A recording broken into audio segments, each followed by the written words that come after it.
people with. Bro, you make music reaction streams. What do you mean artistically? Be serious now, come on, get a grip. But no, it seems like the entire crash out, the entire several months, was actually directly caused by him taking a photo with Ethan Klein. That's crazy. This is nightmarish trying to put all the pieces together like into a coherent narrative here. This guy sucks. This guy actually sucks, man. Amazing. You know, in the trunk of my car. We yeah, had, like, great, but yeah, didn't ask. And a gong. Okay, so guys, we have a sort of follow-up to a long-running story. What was a big story last year, okay? BradTasteInMusic's, had a very public series of crash outs where he was crying in the middle of songs, he was freaking out, talking about how he wasn't safe in his own home. He had a whole drama with some VTuber person that claimed he didn't fully pay them or something, and then there were PayPal transactions that were being posted and it was being disputed. And then he was posting like about becoming a DJ and going to rehab and being addicted to weed, being in weed psychosis. And it all was kind of triggered by Ethan Hassan drama. I feel like this is kind of forgotten, but the whole genesis of the Brad Taste crash out, of people's attention being focused on him, was he took a photo with the H3 crew and posted it on Twitter, and then his fan base got annoyed at him for, you know, being around a Zionist or whatever. And so when he posted it, everyone freaked out, and he had like a huge like fit and like kind of walked back on like meeting up with Ethan Klein, was like disavowing basically. So after that happened, everyone had focus on him and just watched his life sort of like totally unravel. I haven't been reading chat. I've just seen Cosmo Kitty say, Q, you're gonna make him nervous. So I assume I'm getting slaughtered in some way above in the chat, but I won't be reading it. So everyone's attention was focused after this big event. And one of the most, I think, memorable things, really, that ended up coming out of the Brad Taste saga was Lyrics realized he could get in on, like, a new, easier, sort of more suited to him grift by doing music reaction streams for paid recommendations, much like Brad Taste did. Obviously, Rose Malay took great issue with this, Rose Malay being friends with Brad. Despite claiming she took huge issue with this, apparently she's been running around in the background with all the info that's in this video, in her own video, showing that to content creators for months, like leaking about Brad, despite claiming she hated Liam the Professional for, you know, grifting into Brad's spot. Well, let's take a look. Let's see what Brad's got to say in this new video called SI.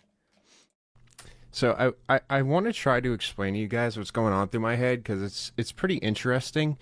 I had to just go to my computer and hit record. It's July, Grot. Why are you wearing flannel? I have to make this video. And not for the reason that you think I have to make this video, like I'm saving my reputation. But because if I don't make this video, I'm going to keep thinking about it. Like, for some reason, like 11 months ago when like everything went down with my channel, I've just been like contemplating the perfect video, you know, that'll fix it all. I'll just say the right words and everything will go back to normal. I have learned since then that that is not reality, and I don't want it to be reality. So basically, I'm here making this video really for the reason that, like, I want to get certain information across. I know I hate you in the final section. Hates to see Kuihman coming. Q, you're literally out to kill me. Over what? Over nothing. Over nothing. Over flannel. And you're trying to kill me for it. Flannel's fine. Perfectly fine choice. Totally fine choice. The flannel hate is frankly unhinged. You're creepy and unhinged and obsessed. And I don't really know a better way to do that.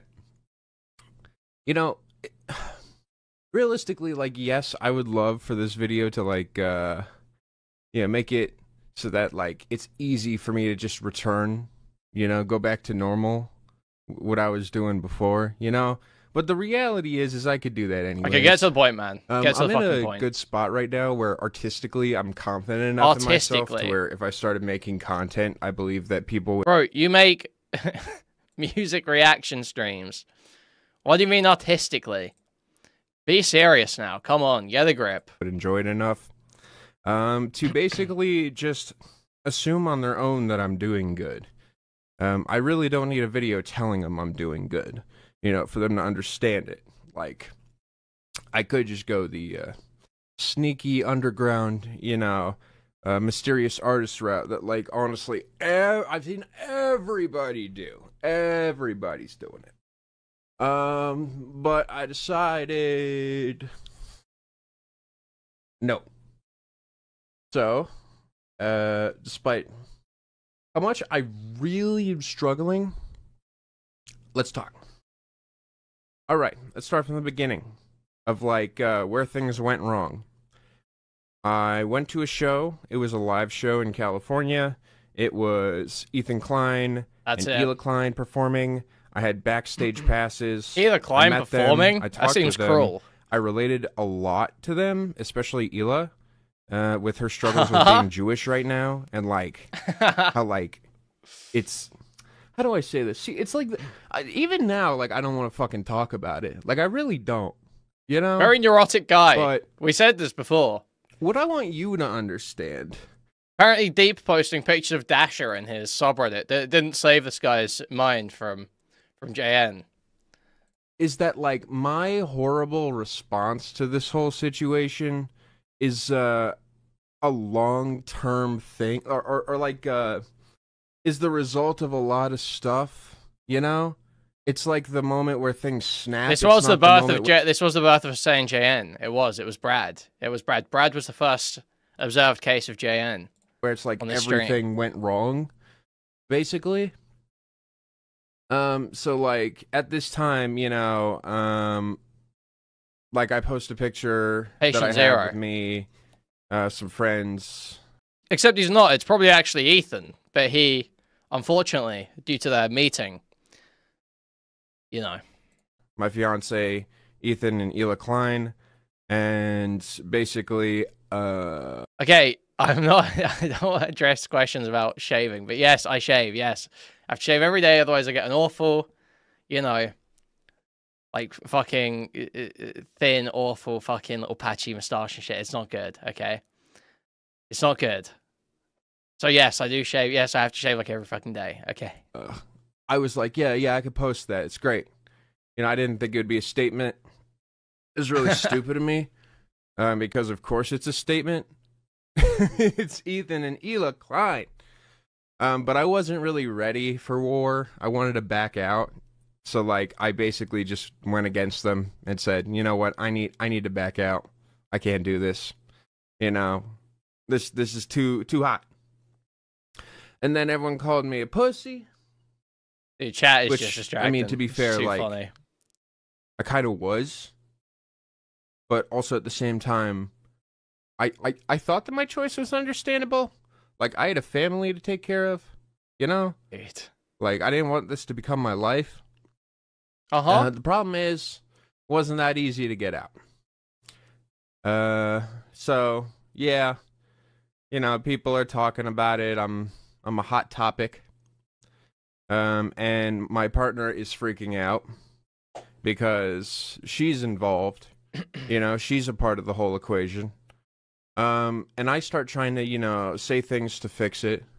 And how'd that go? When I try to help, it basically results in her screaming and crying that things are getting worse and that it's all my fault.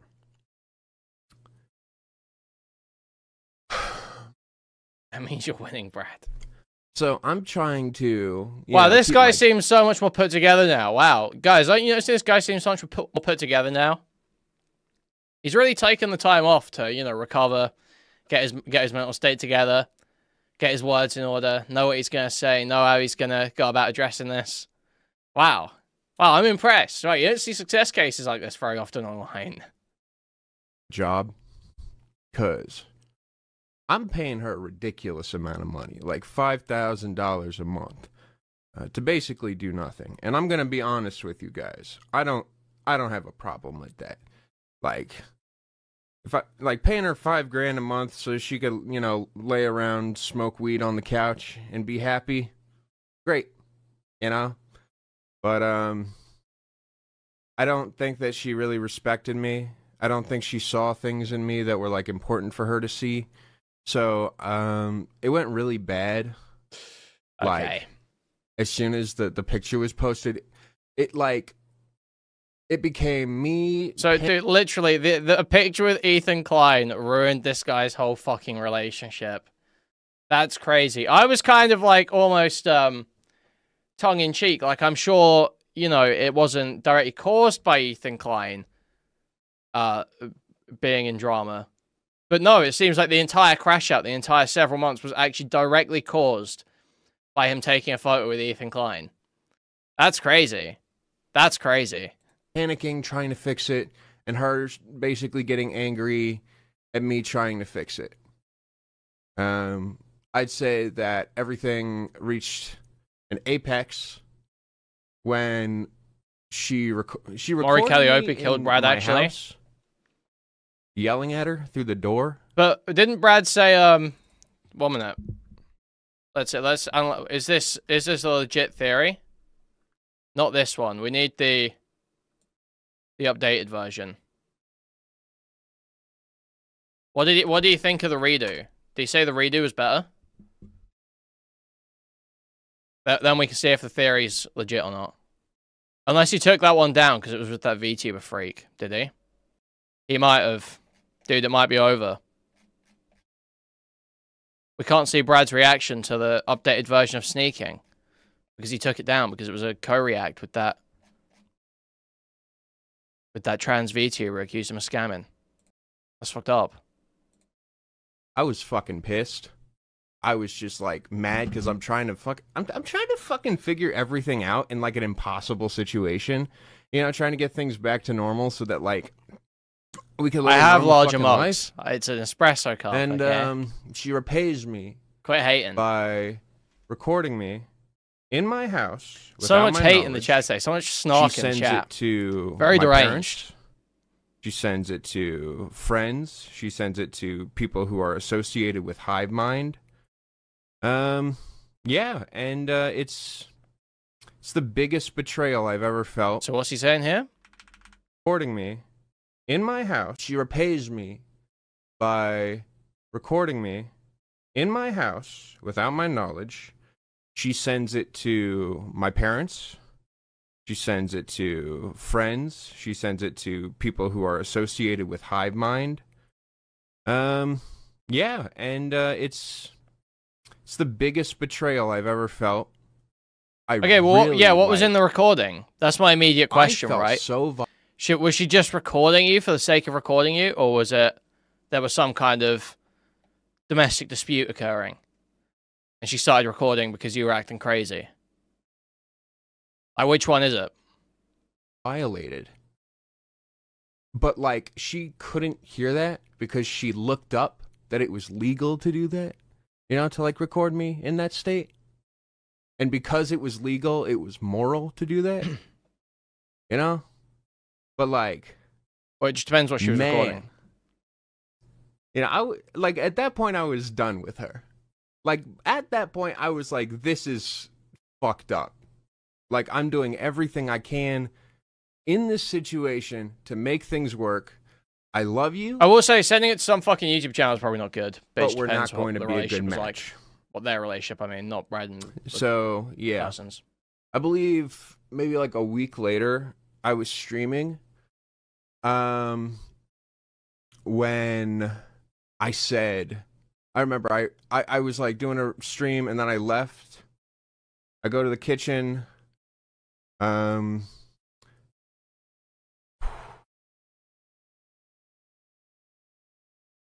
I see her sitting on the couch, like screaming and crying, and I'm pissed off.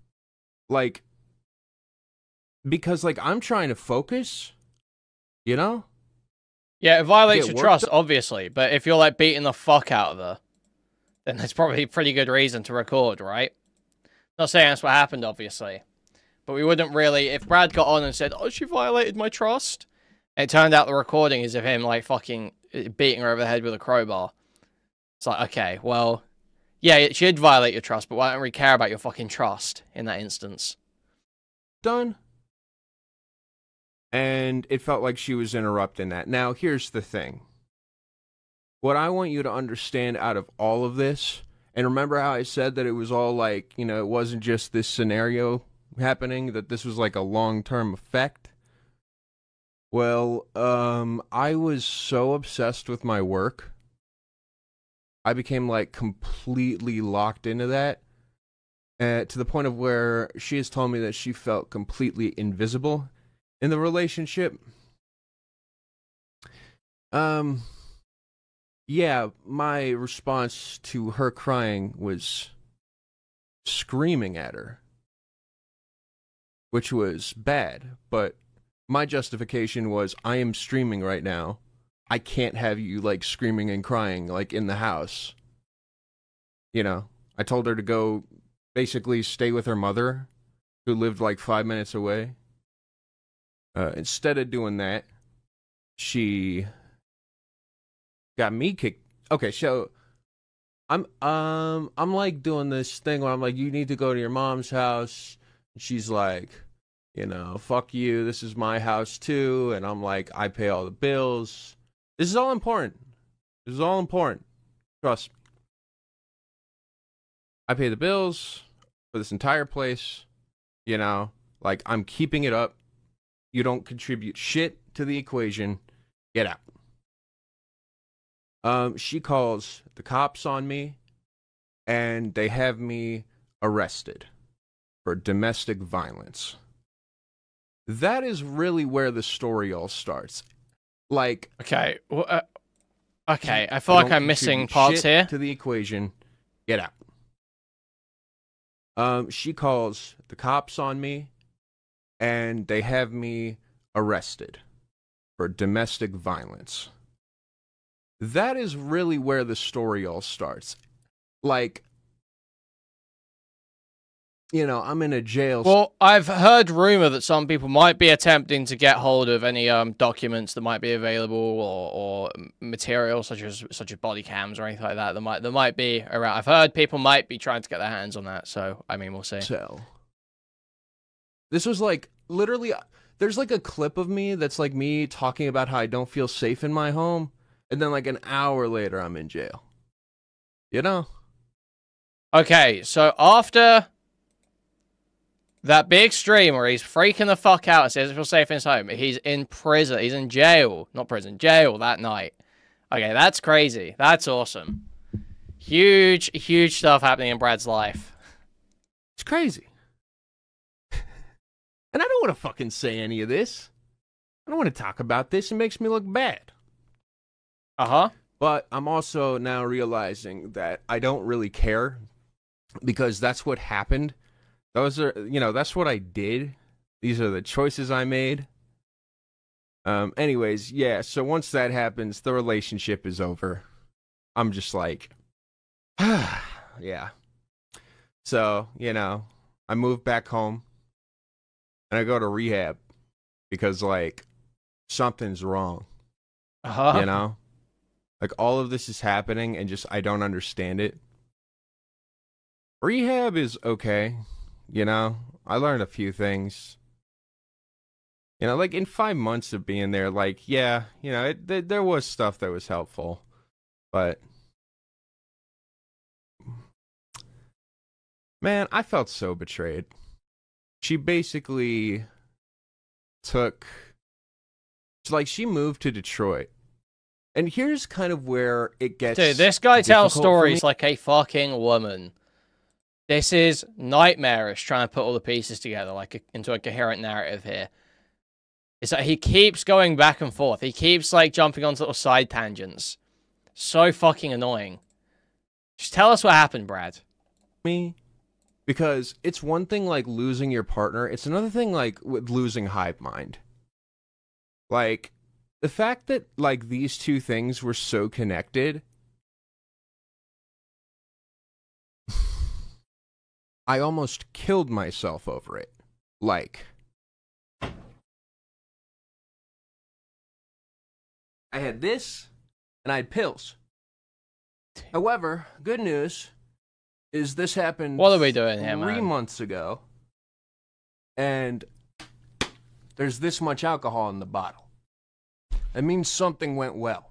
It means something's going right.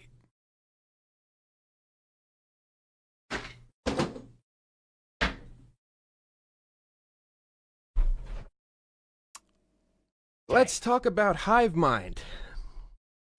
Hive mind is a collective of guys. Just put it back in your parents' liquor cabinet, for real. Guys who I very much respect.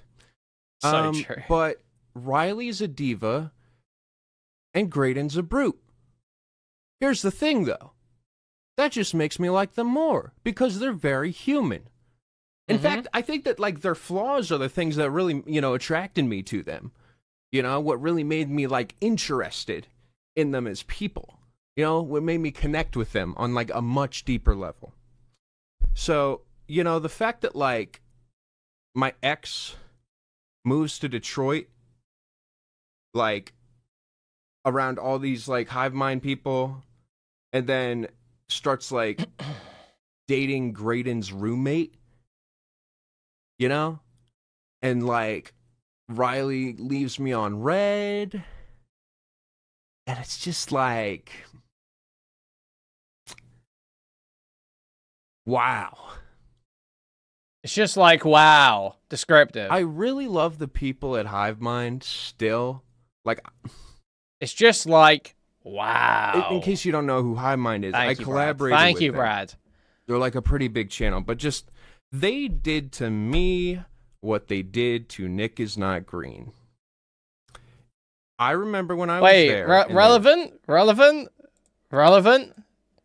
I was watching some of Chud's Nick coverage, rather. Some of Chud's Nick coverage earlier. Bro, people want that guy gone. People want that guy dead. He's like the least offensive one of what was that group. Because he actually did back off, and people want him dead.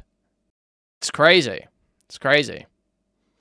He apologized a ton of times, but like the first two were shit apologies, and they did a proper good one. And then like recently, he just did another video called "Haunted by My Digital Footprint" or some shit like that, where he just looks back over his career and basically says, "Yeah, I totally fucked it like a year ago or 2 years ago, whatever." That was like really retarded, and he just explains in detail like exactly the mistakes he made, how they happened, how bad it was. But it's like, I don't know what more you want from this guy, What more do you want? He apologized for everything, said exactly what he did wrong, said why it was bad, said how it happened. What else do you want? And stopped. Telling me the story. Nick Is Not Green, great friends, he has his thing that happens, and bye-bye Nick Is Not Green, no longer associated with the name. Now, of course, at the time, I'm just thinking like, oh, thank God I'm on the right side, of this shit. But then I ended up on the other side of things. And I actually, well, I would say became friends with Nick Is Not Green, but I honestly I think he sent me a message like 5 months ago that I never checked. So even then, like, not doing great with that. But like, I got to see that perspective. I got to see both sides. And in my opinion, I don't give a shit. Wow. Moving on. Let's talk about where things start getting better. Wow, that was helpful. Thank you, Brad. Look at this picture. I love a tangent that ends in, I don't give a shit. Great, so why'd you go on the fucking tangent then? Stick to the story, maybe? Have we considered this? Right here. Okay. Now, I'm going to explain this picture later, but this is a bee being, that's dead. It's being carried by an ant. All right? I saw this with my own 2 eyes in nature. A bee being carried by an ant down a line. All right? Like, that was, that's some life-changing stuff. It's weird. It's like, it's really symbolic to me. But, maybe it's like, maybe I feel like it's a symbol of me somehow overcoming, you know, a lot of stuff that's been going on. It starts with 4 months ago when I decided to stop streaming and stop working. It basically came down to I can't do this anymore. I can't fucking do it anymore. Wow. Like, something is wrong. You know? So I'm like, I don't really know what is wrong, but I just feel like I shouldn't stream. So instead I start watching movies. And I kind of come to the idea that, like, I don't really know if I should work because I really don't want to. You know? So I just kind of keep sitting around all day watching movies. And then it's like the stuff with my ex. And then, like, just like total, like, what are you even saying here, bro? Like, just total learned helpless and shit. Yeah, I just stopped fucking working and started watching movies because everything's so hard, bro. Shut the fuck up. All connected. You know, adulting's hard. I just want to sit and watch movies all day. I fucking can't.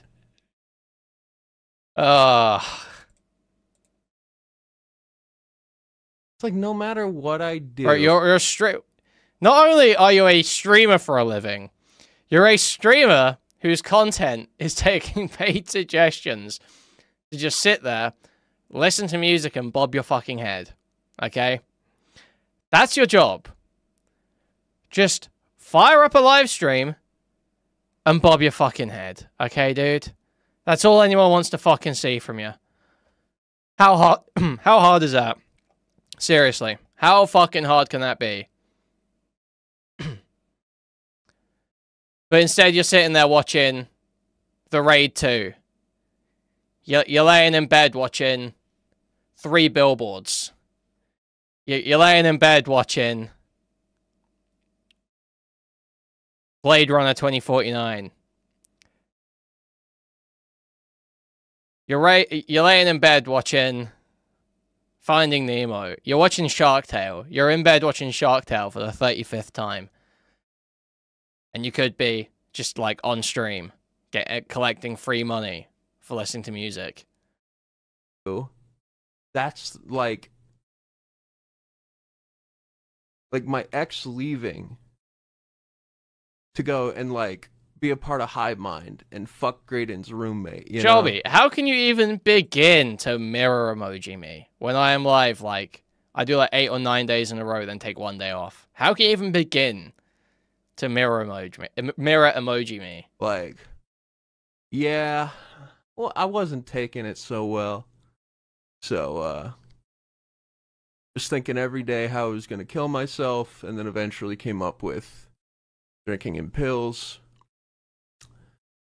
Then my cousin came and visited, and everything changed. This was the moment where it all turned around. We've been watching Nightcrawler. Literally me over there. I live in Arizona. And so I'm driving with him in the car, and he is oohing and awing at the world around him, and I'm like, what are you even talking about? This is like this brown, dead, like, shitty spot. Like, how are you finding anything of beauty here? You know, and then we go upstate, and he's talking to my dad. And he's, like, connecting with my dad in a way that I've never connected to my dad. And he's, like, very peppy and optimistic. And then I'm having dinner with him and my mom. Oh, yeah, that's the other thing. I had to move back in with my parents. That was another big reason I wanted to kill myself. I was, like, I went from, like, big shot to, you know, back to the place where I thought I was running from. Where I thought that it was, like, this is where all the problems were. My cousin invites me to go to Switzerland and Egypt with him. And reluctantly, but quickly, I answer yes. Because I know how important this is. If this is, like, going to do what I think it is. And, I mean, I already wanted to die. So, like, what is there to lose at this point, right? Right. So, time this comes, guy sucks. I leave the this country. guy actually sucks, man. Amazing. Switzerland is absolutely gorgeous. You know, I almost felt like maybe this guy didn't deserve it all, but this video's convinced me. Being around people who don't speak the same language as you is really nice, because, like, I didn't feel anxious. As if, like, everybody was watching me, you know? Just, like, I always feel like I have to connect with people, you know? And when they're not speaking English, like, there's no chance for me to connect with them. Because I was fucking lonely. I had no friends out here. I didn't know how to talk to people. Like, I literally felt like I couldn't get out of this, you know? And for a moment, I didn't have to. I could just be in it. I could just indulge in it. And it's that mindset that really got me like really far through this whole process. Wow. Yeah, I mean, I had fun with Switzerland and Egypt. There's not really much to say. I took a picture that's one of the best things I've ever seen in my life. So annoying. I'm waiting to write a song for it. I hate watching beard pick by beard. Because I need to crop the image and add an explicit symbol on it, you know, because then it becomes the real deal. You'll see one day. I come back. I'm feeling okay. I'm feeling all right. But I have a plan B in case that happens. And that's that I had a second vacation planned. The second trip was to Minnesota to basically sleep in a music studio with a bunch of people that Dylan, basically, you know, he's friends with. And we're all going to stay in this music studio while Dylan records music. And, you know, with doing this, I connected with people and I found, like, a family through it. And I realized, oh, there are people like me. I can connect to people. This is like, you know, not only that, but I could connect to people who are interested in the same thing as me. And it doesn't need to be online. Being in the studio showed me that, like, there's all this cool stuff with music. And I don't need to just, like, you know, be stuck behind a desk doing YouTube for forever. Wow. I come back, and I'm like, okay. You know, that was, like, the greatest experience of my life. Like, that was life-changing shit. And now, all of a sudden, I'm doing pretty good. But I still don't want to work. And it's weird. I don't really fully understand why. Because, like, I'm feeling better, right? Why don't I want to go in front of a camera and have everybody, you know, listen to me talk about stuff and judge me for it, you know? Turns out that it's not because I don't like that. But it's because I've actually burnt myself out so badly with music that I fucking hate it. I don't care. No one cares. Brad Taste. We want to hear about the drama. This shit sucks, man. No wonder we removed this video. Like, thinking the name, saying it out loud, gave me like this. Even now, gives me this sinking pit in my stomach feeling. Like this just absolutely awful feeling. Like I don't feel happy thinking about working on my YouTube channel anymore, you know, in the same way that I used to, or at least I didn't. I'll say that, like, right now it's better, but, like, you know, 2 months ago it was pretty much like I'm enjoying everything else that has to do with music right now that isn't like my job. I'm starting to, like, care about it again, and that's because of one thing. My friend Kendall, I would visit him, we would go and watch a movie, and then we would sit at the park, sometimes in my car, we would smoke weed, and we would listen to music. And watching him react to the shit that I was playing, and hearing how it was making me feel, and seeing his reaction, and just like, it was amazing. It was just what I needed. So after that, I started, you know, I wasn't even thinking about music after that moment. Or I'm sorry, YouTube after that moment. It just became, how do I entertain this guy? So I just started driving and listening to music, thinking like, okay, will this song like go hard, you know, being high in a car with him, you know? And I ended up just like saving a bunch of songs. Dude, shut up. Dude, shut the fuck up. Shut the fuck up. Specifically for that environment. And then, I'm losing it. I'm fucking losing it. Yeah, and then I'd share them. Holy shit, man. But he's not always available. And every single day I'm out like for hours just driving with no destination, just listening to music. I need other people to hang out with. So I have other friends who, once again, I can just like sit in the car with and listen to music and chill out and show them things. And all of a sudden I'm starting to find, you know, that interest in all this stuff that I cared about before. And I'm starting to remember why it is that I like it. You know, it's on a good path. And then I do something that, okay, let's just say a week ago. It's the reason I'm making this video. Because I finally feel like I'm actually ready to make this video. A week ago was... Here we go. Where more drama. Like, it all came together. Remember how I say I never really had that real connection with my dad? Well, I wondered if it was because, like, he never had someone in his life just, like, unconditionally listen and want to be around him and just give him attention. You know, just pay attention to him. I did that, and it was magic. It was incredible. I now have a real relationship with my dad, and a lot of that was built on, like we would wake up, and we would go and we'd drive up a mountain, and there was this exact bench. We would, you know, in the trunk of my car. We had, like, great, but yeah, didn't ask. And a gong. You didn't ask, man. Sticks to hit things with. Don't want to know about your fucking relationship with your dad, to in be nature honest. with my dad, you know, and just like connecting and like improvising, and it was great. Like, it was good shit. Like, I discovered, like, you know, through just like sounds together. That it was just an act I saw, and it all made sense. I was like, oh shit, you really are looking for frequency. Like, you're looking for nesting. You're looking for environment, atmosphere, like, more than anything. And amazingly, that's what I look for the most out of anything. So we just artistically clicked. And yeah, so he's going back to work. Looks like I'm supposed to be going back to work, but I'm gonna be honest, I might not even go to work. I don't even think I care enough, to be honest. Wow.